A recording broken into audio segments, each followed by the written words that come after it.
Hi guys, welcome to Table Talk. I'm Kessyl. I'm Carol. So looking up online, there are several articles that talks about, they have titles varying from 6 ways social media can negatively affect your mental health, or things like the evidence of how social media is bad for you and so on. But is social media really bad for you? That's a question that I guess we don't know, right? Yeah. But a month ago, Selena Gomez, with 144 million followers, posted on her social media saying that she is grateful for the voice that she's given on this platform and quote, that social media gives each of us. But she is going to take a break and, to sit back and to reflect on her health and, to focus on her health. Yeah. And this was her last post since, and that was a month ago, September 23rd, as you can see below. And then 2 weeks later, on October 11th, she was hospitalized. A source told CNN that it is due to complications from her kidney transplant and that Gomez is committed to focusing on her health. She said to CNN that, quote, "I've discovered that anxiety, panic attacks, and depression can be a side effects of lupus, which can present their own challenges. I want to be proactive and focus on maintaining my health and happiness and have decided that the best way forward is to take some time off." Time off the social media? Yeah, or? on Instagram. Like, she hasn't been posting for a month now. This actually reminds me of a number of other celebrities who has at some point in their life taken time off or like deleted their Instagram and then coming back again, stop posting on Twitter for a bit. And do you know Pete Davidson? Yes, yeah. Ariana Grande's fiance. He deleted his Instagram. He's no longer on Instagram. I don't think they're still together. Yeah, they're not together anymore. It's just a crazy story itself. Yep. But it's over. Yeah, it's over, sadly. That is so crazy. Yeah. So he's not on Instagram anymore, and celebrities like Justin Bieber, at some point, he actually declared that Instagram is for the devil. Yep, at a November 2016 concert. And like Rihanna, Ed Sheeran has all in the past took a break. Yeah. And it may be due to negativity or like they said sleep deprivation or exhaustion. So like, do you see the connection? Like how they said they're tired and like, I want to break off social media. Yeah, I mean, I think it's pretty relatable actually. I mean, there are celebrities. I'm sure the dopamine they get from the likes and all the attention for Instagram is a lot greater than ours because we only have what? Yeah, like a few. I think the most like 100 likes, which is like really irrelevant compared to them. But still, me myself, I do find myself spending more time on Instagram and other social media platforms than like. And a lot of times after scrolling for an hour, you realize you're not really doing anything constructive. And the clips you're watching, they're not educational. They don't really do anything for you. A lot of times it's just like pictures of random people you don't even talk to for years, or cute cats and dogs video, which is, a nice break from, I guess, all the attention that, I mean, things that you should be paying attention to. So in terms of, do I find social media and these platforms to be addictive and bad for you? I think I do find myself wasting a lot of time on these social media platforms. Yeah. So how do you think that, let's touch on a little about our personal experience with social media. How do you think, like, for you, it has effect maybe on your sleep or like your self-esteem or having anxieties? Do you see any signs, or like have you ever felt that way after, like you said, you felt like you waste a lot of time on social media watching videos that is meaningless? Yeah. In terms of sleep, I can't sleep anywhere, so that doesn't really affect my sleep. But sometimes if you wake up in the middle of the night, like I just, for some reason, I just go to my phone and I check like Facebook or Instagram for no reason. There's no reason I should be wanting to be on your phone. Or I should just go back to sleep, or I should just go on with my like regular schedule. But instead, I want that break. I feel like for myself, I kind of interpret it as a smoking break. Wow, that's a great analogy. That's how I feel. Me myself, I don't smoke, but for my friends who smoke, for them, a lot of times if things get stressful, they want to step outside and have a break. Not necessarily they want to smoke, but the action of smoking is for them, it's a break from everything. Wow. It's a moment they can have with themselves and just that cigarette, right? And I think for people who don't smoke and for our generations of people, I think Instagram and social media platform is kind of like our smoking break. Like sometimes when you're so busy, for some reason you just want to grab your phone and like look at Instagram. Yeah. It's like a mental break. Yeah. So I think that for me, it served the purpose as a break. It doesn't really disrupt my sleeping pattern, but it does. So you think like it doesn't affect your mental health, or like you feel like you're more anxious, or like none of that? I think mental health, because I'm not a professional, so I can't really say if it's affecting my mental health. Self-esteem wise, I think we all experienced that when social media started to become more, I guess, like the presence start to be bigger, right? You see other people living their lives and how everyone just posting happy things, and everyone is trying to, if you have money, you flex it on social media. You want to show the good side, right? Yeah. No one's really showing the negative side.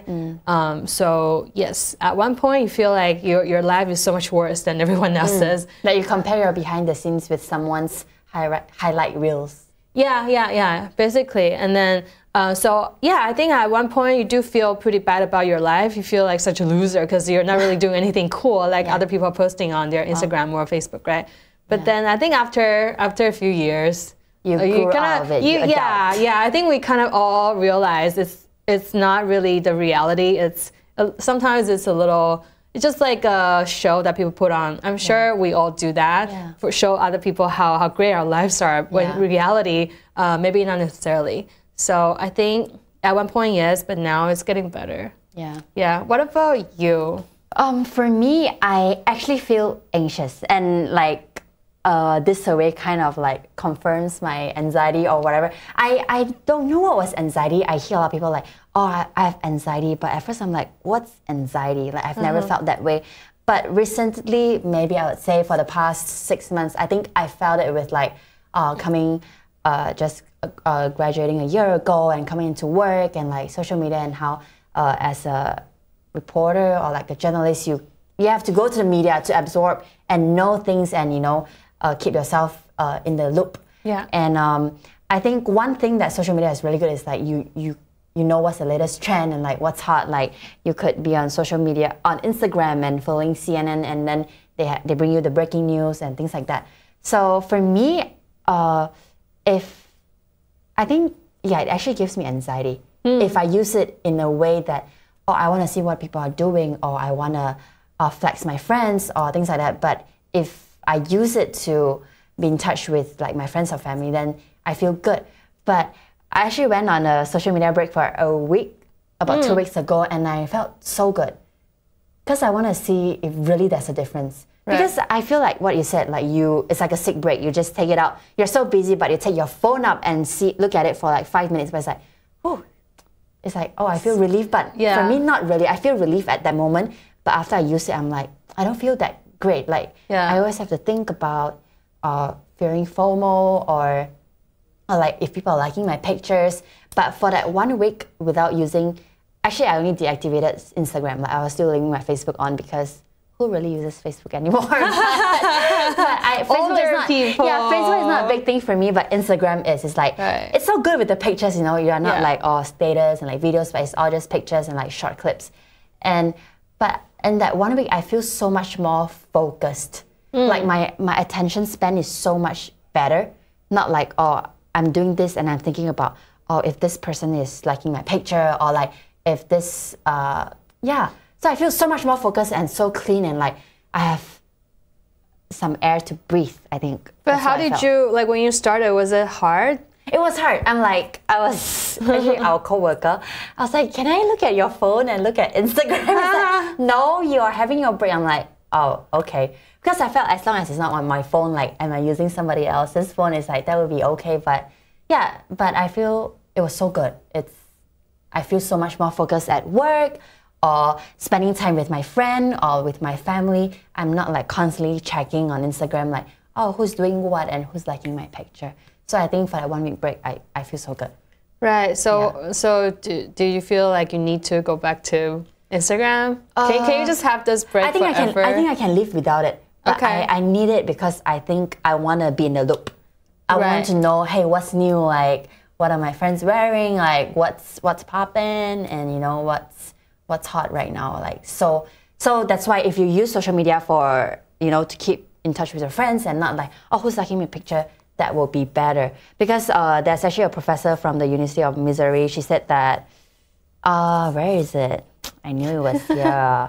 Yeah, she said that she took Facebook instead of Instagram. She said Facebook can be a fun and healthy activity if users take advantage of the site to stay connected with family and old friends, instead of seeing how well an acquaintance is doing financially or how happy a person is with his boyfriend or girlfriend, you know, things that cause envy among users, then the site can lead to feelings of depression. I think that's so well said. Yeah, I guess that's true. I guess if it's your loved ones or your close friends, you don't really, like, them showing they're doing well, it's not going to make you feel bad. Yeah, I think social media is a game of comparison, right? So that's why, like, how I always wonder, like, why do celebrities quit social media, or as our title say, Instagram? Like, they're so famous, they have, like, what, I don't know, millions of likes, and they use, like Selena Gomez says, as this platform as a voice to amplify their, for example, the Me Too movement or whatever they are believing in, or to raise awareness in other countries and things like that. But maybe sometimes we just lose control, and that's why celebrities always take a break off to focus on their health. Yeah, and we, in our previous, earlier episodes, sometimes we cover sad stories of celebrities. A lot of them just can't, I think, sometimes just can't take the pressure. Especially in a platform that has so many people watching. I'm sure the pressure is on. Yeah, the greater the pleasure, I'm sure the greater the pressure is too. So I can understand why they take a break. I mean, I would like to too, but it's just really hard. It's like, I really do think it's addictive and it becomes part of your life. If you give me 15 minutes of break of doing, then take my phone away. Like, I think when I was younger, I'll be able to just think about like a fictional story in my head, and I'll be happy. But now I'm just like, oh my god, what do I do with my phone? It's also because, like, if you have, I'm just gonna say Instagram because I use it so much. Like, I don't even post on Facebook anymore. And like, if there's a cute kitten by the roadside, I'm like, oh, it's so cute. But if you have if I speak for myself, Instagram, I'm like, I'm gonna post about this cute kitten on my Instagram. So I feel like I'm not really being present in the moment. And after I post that cute kitten on Instagram, it's like, oh, how many people has actually watched my story? So for me, it's like, but maybe it's not like that for you or for anybody, you know? So that break really, give me a breather. I think this one moment I realized very vividly was one day I was walking down the street with my friend, and it was snowy, so it was really slippery. And a group of young girls, they were walking in front of us, and one girl slipped. And then all of them were like laughing, and instead of like helping her up, they all took out their phone to record that. So I think that just shows you how social media has changed. Has changed the way people interact. Because when things happen, instead of giving a helping hand, you wanted to record that and get attention from your social media platform. So I don't know. I don't think we can say it's good or bad. It's very different the way that we interact through social media. Yeah, this reminds me of, I went to a fun fair just down here in Long Island, and there's a lot of kids, you know, like fun fair with all those like Ferris wheel and movable things and like popcorns. No, popcorns, yes. But a lot of like teenagers, I would say between the age of 13 to 18, and there's a fight going on. And me and my friends, we were standing away, and like the fight gone in like 3 seconds, everybody was pulling up their phones. So you can see a bunch of like all the phones were up in the air. Wow. It's just like, wow, I was so mesmerized.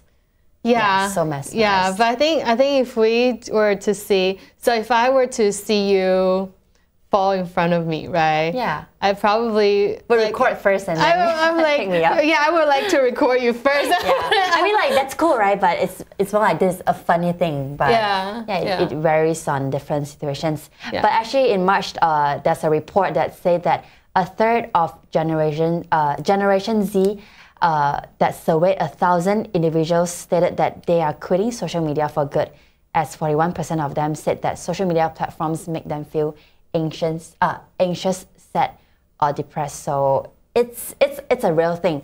But what I want to touch on is that there's actually a study published in the Lancet Psychiatry found that people who, like you were saying, when you're sleeping and you wake up to check your phone instead of like falling back asleep, they said that the people who spend the night checking social media are more likely to suffer from mood problems such as bipolar disorder. I think that's a little too, I don't know, that's a little too over the board. And they actually rate themselves as less happy and more lonely. And this data is actually gathered from 91,000 middle-aged people. And they said that these people with poor sleep hygiene, such as checking Facebook late night, they scored that their happiness is as 9% lower than those who had good sleep hygiene. Good sleep hygiene. That's such an interesting term. I've never heard that. Yeah, I know, right? So I think it really, because they said it's like maybe the light from your phone and I can see that. Yeah. And like for now, I've known that the first thing I wake up is checking my phone. Yeah. And I stopped doing that in this past few days. Recently I just became more aware about your personal mental hygiene. Yeah, my phone habits. I actually leave it outside the room. So the first thing I wake up is not to look at my phone, but I'm going to maybe lay in bed and think about my day, or like just, take a step to stretch or whatever before starting your day. Instead of like waking up who texted me, who liked my post? Yeah, what is this person saying in this WhatsApp group? Yeah, that's not the first thing I wanna feed my brain with first thing in the morning when you're like grouchy and all you wanna do is sleep. But for me, it's hard for me to not start my day with my phone because like nowadays phone does a lot of things for you, and for me, my phone is also my alarm clock, and then I have like maybe 10 snooze on my phone. Wow! So like every morning it's a battle with my phone, trying to wake up and fall asleep. But yeah, I would like to not start my day with my phone. You should try that. Like buy an alarm clock for like $9 and let's go back to the Who still use alarm clocks? I feel that will change. Actually, we should take this challenge, right? Like leave our phone outside and set our alarm clock in actually a real clock.